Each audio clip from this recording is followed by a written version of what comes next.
This week on Cruise In. John, if you don't fix that car, something happens to you, my wife would take it to the boneyard. I'm glad he fixed that car. The car had 4 tires on it that barely held air, but no motor, no transmission, no interior. A great starting point and a very strong finish. But I always liked it because it's actually a miniaturized Corvette. It's an Opel GT, and it does look like a mini Corvette. We got married, and this is the car we drove away in, after we walked out of the church and everything, so it was extra special. That's pretty special, and congratulations. Plus, on this build here, we put the motor and transmission in and a transfer case, and the drive shafts didn't fit. oops, the Buckeye guys make custom modification to a 4x4 frame. And I told the Amish I didn't want no back seat. I'd rather have a box to store stuff, and this is what he come up with. That is some box. Cruise In starts right now. This week on Cruise In, 8 years and still going strong. Hi, I'm Will Burge, and we're at Harry Buffalo in North Olmsted, Ohio, where every Tuesday night they get about 100 of the best rides you're going to find at any community cruise in. So let's get started. This is a absolutely gorgeous ride, and I saw the picture inside the next to the engine there. That's this car? That's his car. And this is what it looked like when you got it? No, not quite. What was it like when you got it first? It was fair condition. Not real bad, but fair. So I bought it in '84, and I parked it in my garage in '85, drove it for 1 year, and I was too busy in business, and sat there for 25 years before I started working on it. Really? Yeah. Well, then what was it that made you go, all right, it's enough time has passed, I want to start working on it now? I turned 65, and I figured how much longer I got to go, and I said to myself, John, if you don't fix that car, something happens to you, my wife would take it to the boneyard the way it looked. So you had to make sure it looked pretty. Yeah, so I started working on it. Took me 5 summers to work on it. So what all did you do to it? I did the whole car, frame off. I did all the body work, lead work on it, all the paint work. How come you put such a little engine in it? Well, it's a three-stroker, small block. I didn't want to go with a big block. That was my dream since I was 18 to build one of these guys.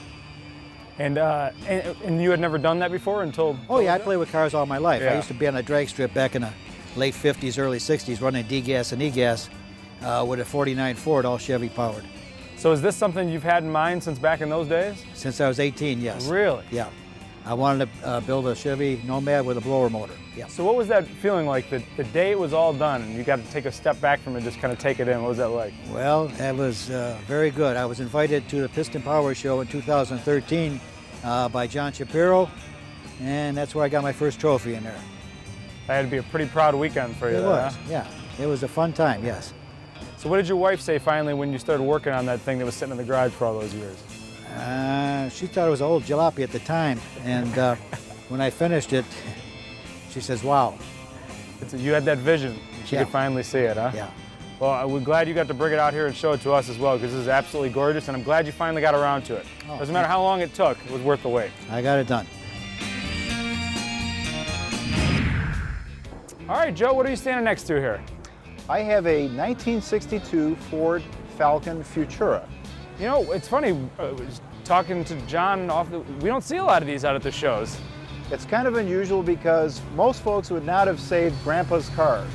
I was fortunate enough to find this vehicle in a salvage yard in Colorado and bought it, had it shipped here, purchased it sight unseen, and fortunately it was rust-free, and it allowed me to build a kind of a neat-looking resto mod out of it. How did you find it? How did you track that down? Happened to be a friend of mine, knew that I was looking for another project, and he said there's a gentleman out in Colorado who's got a few Futuras, or Falcons, and he said you ought to contact him, and I did, and made a deal on this car. What was it about this car? I mean, like you said, you don't see a lot of people restoring Grandpa's cars, so what was it about this car that made you want to do this? Well, I kind of like the way the Falcons look, especially the early ones. This is less popular than the 64 and 5. And I just think they're like a very clean, simple vehicle. How much did you have to do to it? We had to do everything to it. What I got was a rolling shell, which means that it was the car had 4 tires on it that barely held air, but no motor, no transmission, no interior, which lent itself perfectly to building a hot rod out of it. And that's, did you know right away what you wanted to do with it, every piece, or did it kind of evolve as you went along? No, absolutely had an idea of what I wanted to do.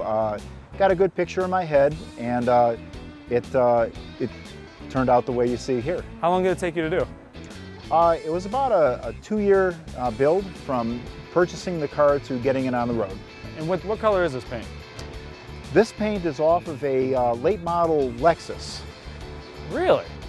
It's got the classic feel though to it. I like that. It does. We chose the color basically off of a vehicle that I saw somewhere, and it just felt like it suited the car. That's always how it goes. I just talked to someone a week ago who said they chose the color because it drove by the gas station they were at one day. Sometimes that's how you find it. Inspiration can come from anywhere, right? That's true. Interior looks absolutely comfortable. I mean, obviously you had to redo all that. Was that a tough do as well? No, the interior actually wasn't too bad. The seat that's in there is from a late model Crown Victoria. The car is actually quite bigger than it appears. And the whole interior is custom, and it's very comfortable. It drives well. I drive it quite a bit. It's got over 16,000 miles. Will you see other Falcons out, or is it kind of like a little club since you don't see many when you take it out to places? Well, to answer that, it's a little difficult.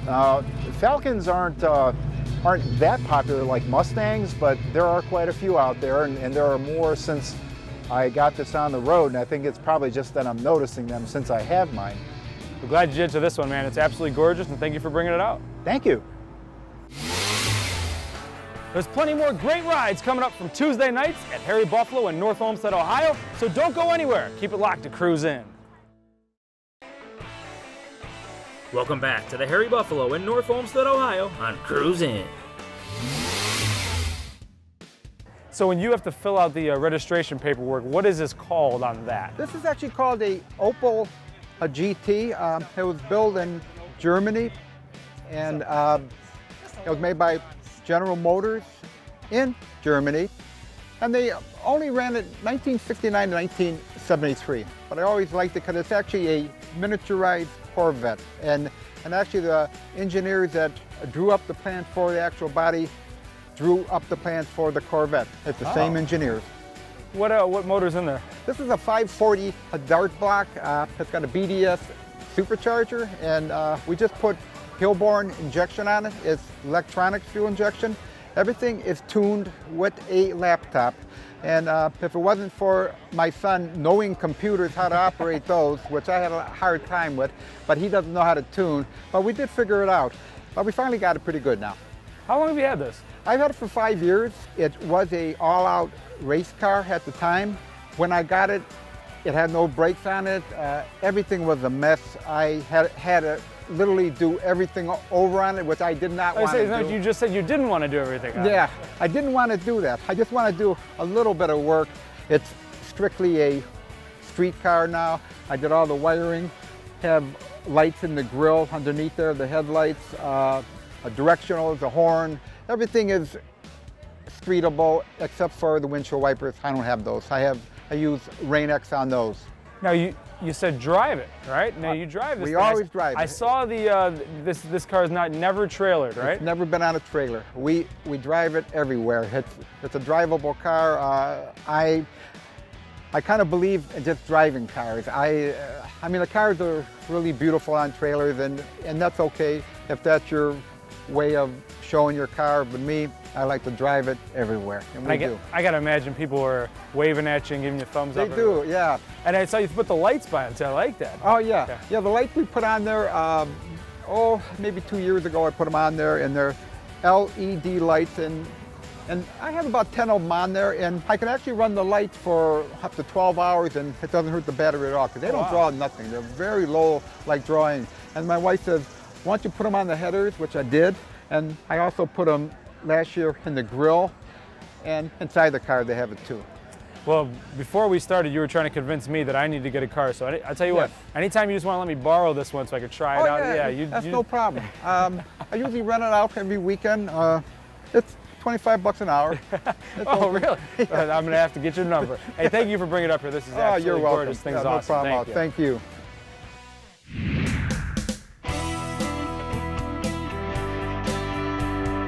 All right, Joe, what are you standing next to here?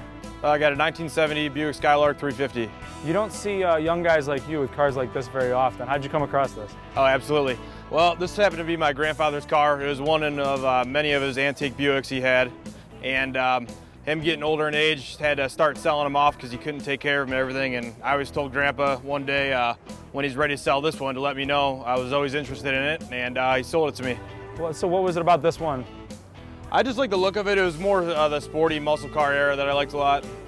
And how long did you wait before he actually sold it to you? Was it a long period of time? Yeah, it was about a 2-year period when I knew that I was going to be getting the car from him and everything, and yeah, so about 2 years. I can imagine when you're driving this around, especially being a young guy, some of the old motorheads are giving you the high five, giving you the wink and the wave out there, huh? Oh yeah, we get a lot of thumbs up. I can't drive anywhere without getting the thumbs up or people complimenting the car. And you don't see a ton of Skylarks out of cruisins either. Yeah, that's why I like it. My grandpa was a big Buick guy. That's all he ever had. So it feels good to be driving something different. And have you been a Buick guy because of him, or is this? Yeah, absolutely. Yeah, is it just this particular Buick, or do you like all Buicks? I mean, it's in the genes, so yeah, of course. I got that from Grandpa. So did you have to do anything to this, or was this ready to ride as soon as you grabbed it? It was all good to go. I mean, I put some headers on it, louder mufflers, a few things like that, but I mean, it was basically all good to go. He bought the car in 2000, and that's when he had it all restored and everything. Oh, so what was it like when he originally got it? Oh man, I mean, yeah, just any other car that was been sitting out. I think he got it, in the desert somewhere. So yeah. That's usually where we find the good ones, sitting out in someone's desert. No idea absolutely. There's a gem sitting out there. Yeah. So how long did it take him to restore it? I think it was, about a year period. So how fast does this go? See, I usually ask the older guys how fast it goes, and they're like, oh, well, I don't get out there and speed, but I know you've gotten this thing up high. I mean, yeah, absolutely, I get on it. It's more of a cruiser, though. I mean, it's not super fast, but it's got enough torque and everything gets going. So what's your favorite part about having this car and driving it well? Honestly, just going on like Sunday cruises or weekend with the wife, it was real special. The year we bought it was the summer we got married, and this was the car we drove away in, after we walked out of the church and everything, so it was extra special. Oh, that's awesome. So it's part of your memories of that special date. So. Absolutely. Great photo op, and it just meant that so much more, and I know my grandpa was just, couldn't be happier seeing me with it on the wedding day especially. Oh, so you grabbed one of the right ones before it started switching over to those. So yeah. Hey, thank you for bringing it out today. Congratulations, and glad it's been a part of your memories. I'm sure your grandpa's really glad too. Oh, absolutely, man. Happy anniversary, by the way. Oh yeah, September 3rd. Coming up, Basically, the customer wanted this truck here to scream down the road. the Buckeye guys customize a 4x4 from the frame up. Next.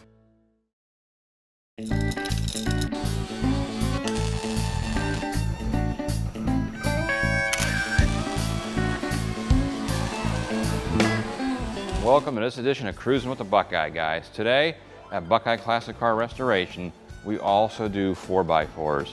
We have specialists in 4x4s here, and we do fantastic work on them. Behind me here, I have a 1972 Chevy pickup truck, which we're modifying the frame here with Skyjacker suspension, 383 stroker motor from Blueprint, and a TCI transmission, and it's also a 4x4.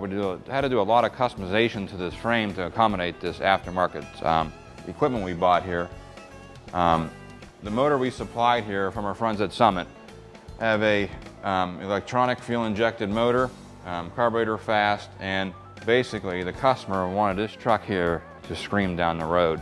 So he brought it to us, modified the suspension with Skyjacker equipment, changed the gears, and when you do this stuff, you always run into unknowns. Well, on this build here, we put the motor and transmission in and a transfer case, and the drive shafts didn't fit. So our good friends at Transgear created these drive shafts for us, and I'm going to show you one in a second here.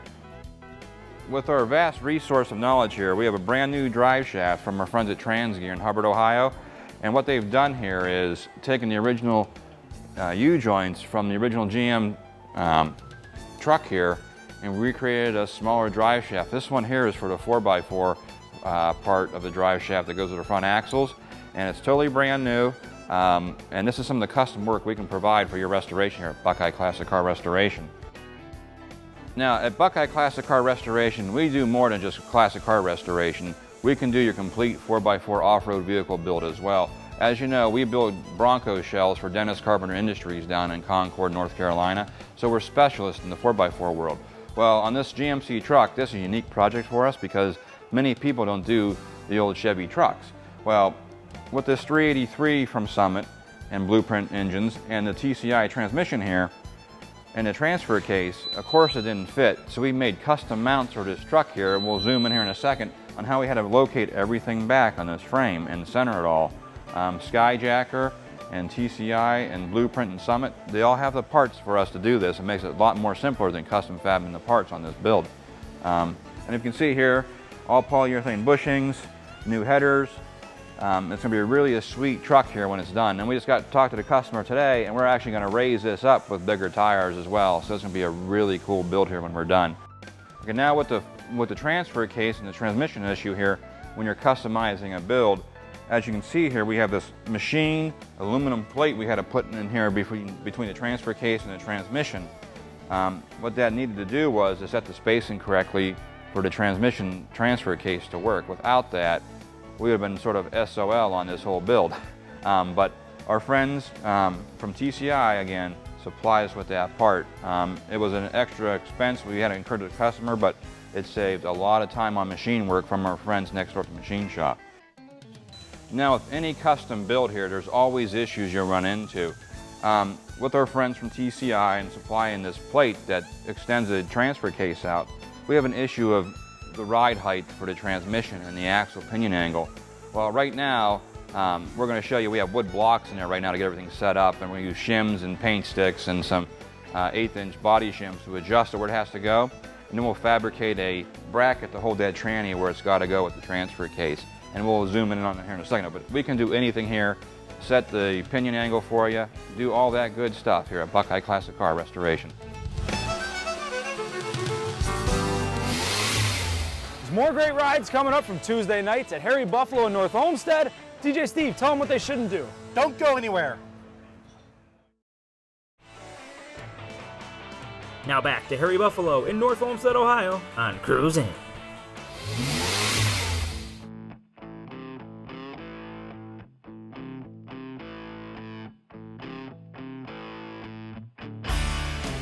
All right, Daryl, what are you standing next to here? 31 Model A street rod, And how long have you had this? probably about 5 years. About 5 years. Did it look like this when you got it? No, not quite. We did some work on the engine. We did some work on the transmission and the interior and that. And how'd you come across this? Actually, I seen it on eBay, and then I looked at a lot of cars for a couple years, and this one I liked the best out of all of them. Then I went to Wareham, Massachusetts, and bickered with the guy, and then I ended up buying it. Was that the first time you ever bought a car off eBay? No, second one. Second one? Second one. But I go look at them. I don't just buy them. You know, I call them and talk to them, and then go from there. And how far of a drive was that? So I don't know. Pretty good drive. Worth it though. Yeah, yeah. So what did you do to the engine? We rebuilt the engine. It's about 450 horsepower now. It's a little bit too much for this car. There's no such thing as too much for this car. Maybe the police would argue differently, huh? Yeah. And everything else, and then we did the interior. The Amish did the interior for me. It's absolutely gorgeous. Was that what did it look like before? Did you have the idea to switch it to these colors, similar colors? Yeah, we picked out the colors, my son and I, and this is the combination we got. And I told the Amish I didn't want no back seat. I'd rather have a box to store stuff, and this is what he come up with. Really? So they built the box as well? Yeah. That's pretty neat back there. That's the guy you need on TV. Yeah. So what can you fit back there in that box? A couple chairs, a cooler, some clothes. There's a box on top, and then you open that up, there's another box underneath for a spare tire, jack, battery, and stuff. Really? There's a lot of storage, and there's storage behind the seats. They got pockets. Then I got the trunk in the back. There's another place for storage. And then we got the overhead console. There's about three compartments you could store like glasses, phone, and stuff in. It's better than most airlines these days. Yeah, it's got enough storage for me now. And how fast does this go? How far? What have you gotten it up to? I had it up to 75, but I kind of do the speed limits. Yeah, that's probably a good idea. Yeah. You don't want to get out there, get yourself hurt, or have to owe some money to somebody you don't want to owe it to. What's your favorite part about this car? What's my favorite one? Your favorite part about this car?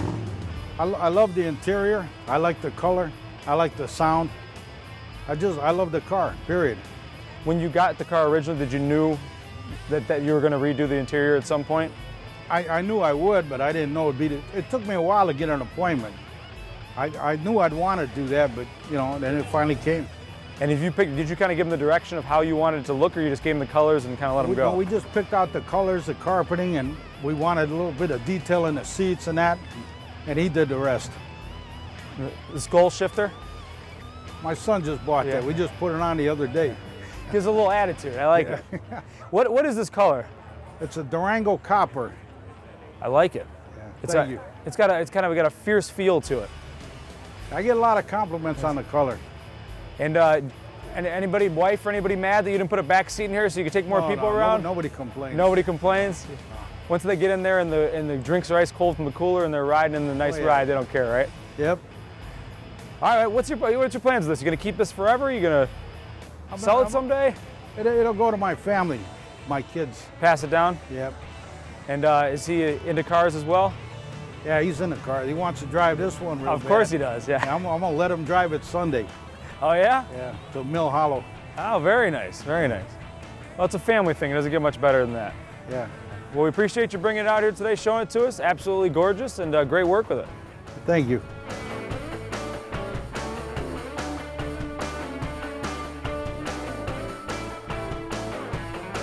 Well, if you didn't make it out here to Harry Buffalo and North Olmsted, you missed plenty of great rides, but don't worry, it happens every single Tuesday night, and it's been going on for 8 years, so they're not going anywhere. Tons of thanks to go around. Thank you to Jeanette, thank you to DJ Steve, all the great staff here at Harry Buffalo. I'm Will Burge saying so long from Cruise In.